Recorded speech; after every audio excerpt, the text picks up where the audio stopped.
ICC champions ట్రోఫీలో భారత్ శుభారంభం చేసింది. Dubai వేదికగా బంగ్లాదేశ్తో జరిగిన మ్యాచ్లో టీమిండియా 6 వికెట్ల తేడాతో విజయం సాధించింది.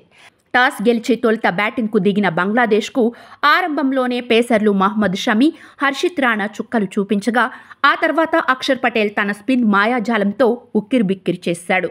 జకేర్తో కలిసి సెంచరీ హీరో షౌహీద్ హృదోయ్ ఏ ఇన్నింగ్స్ను నడిపించాడు.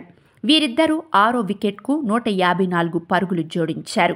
జకేర్ అవుట్ అయినా సరే తౌహీద్ మాత్రం చివరి వికెట్గా వెనుదిరిగి జట్టుకు గౌరవప్రదమైన స్కోరు అందించాడు. ఒకవేళ జకేర్ ఇచ్చిన క్యాచ్ను అందుకుని ఉంటే భారత్ ఎదుట ఆ మాత్రం లక్ష్యం కూడా ఉండేది కాదు. బంగ్లాదేశ్ 49.4 ఓవర్లలో 228 పరుగులకు ఆలౌట్ అయింది.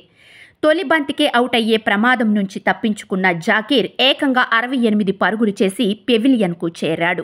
భారత బౌలర్లలో మహ్మద్ షమి 5 వికెట్స్, హర్షిత్ రాణా 3 వికెట్స్, అక్షర్ పటేల్ 2 వికెట్లు సాధించారు.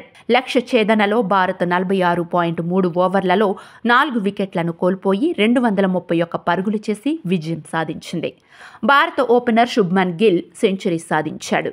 కెరీర్లో ఇది 8వ శతకం కాగా ఐసీసీ ఛాంపియన్స్ ట్రోఫీలో తొలి సెంచరీ కావడం విశేషం. రోహిత్ దూకుడు ఇంగ్లాండ్పై సెంచరీ సాధించి దూకుడు మీదున్న కెప్టెన్ రోహిత్ శర్మ 41 అదే ఆట తీరును బంగ్లాదేశ్పై కూడా ప్రదర్శించాడు. తొలి వికెట్కు మరో ఓపెనర్ గిల్తో కలిసి 10 ఓవర్లలోపే 69 పరుగులు జోడించాడు. రోహిత్ అవుట్ అయిన తర్వాత క్రీజ్లోకి వచ్చిన విరాట్ కాస్త ఆచితూచి ఆడాడు. షాట్లు కొట్టకుండా సింగిల్స్కు మాత్రమే పరిమితమయ్యాడు. స్పిన్నర్ రిషద్ బౌలింగ్లోనే కోహ్లీ వికెట్ కోల్పోయాడు. శ్రేయస్ అయ్యర్ కాసేపు చూడచక్కని ఆట తీరు ప్రదర్శించాడు. అయితే ఎక్కువ సమయం క్రీజ్లో ఉండలేకపోయాడు.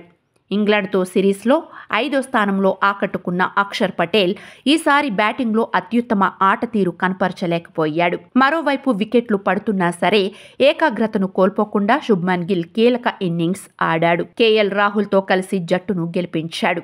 ఈ క్రమంలో కేఎల్ రాహుల్కు అదృష్టం కూడా కలిసొచ్చింది. చేతిలో పడిన క్యాచ్ను బంగ్లా ఫీల్డర్ చేజార్చాడు. స్పిన్నర్లు ప్రభావం చూపించడంతో భారత బ్యాటర్లు ఆచితూచి ఆడి పరుగులు రాబట్టాల్సి వచ్చింది. కేఎల్ గిల్ 5వ వికెట్కు 87 పరుగులు జోడించి ఇండియా జట్టును గెలిపించారు.